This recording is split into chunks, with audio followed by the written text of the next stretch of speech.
అందరి ప్రైజ్లార్డ్. ప్రేమైన దేవుని బిడ్డలారా, లోకంలో చూసే పరిస్థితులను బట్టి మనం నడిచినట్లయితే కృంగిపోతూ సోలిపోతూ ఉంటాం. కానీ దేవుని వైపు చూస్తూ నడిస్తే మాత్రం తప్పకుండా ఆయన కార్యం మనం పొందుకునే బిడ్డలుగా ఉంటాం.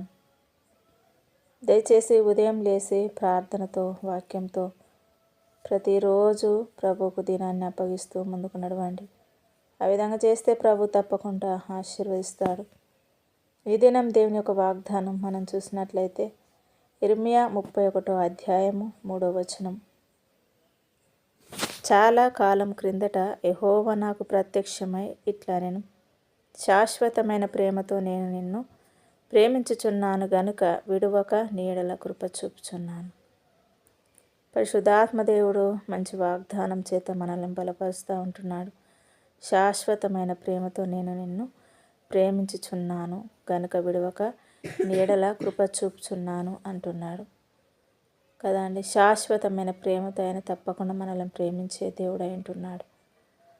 మనం అనుకుంటూ ఉంటాము, దేవుడు నన్ను మర్చిపోయాడేమో, విడిచిపెట్టాడేమో, చేసే ప్రార్థనకు ప్రతిఫలం రావడం లేదని ఒకవేళ నువ్వు యోచించినట్లయితే విడువక నీడల కృప చూపే దేవుడు ఉంటున్నాడు.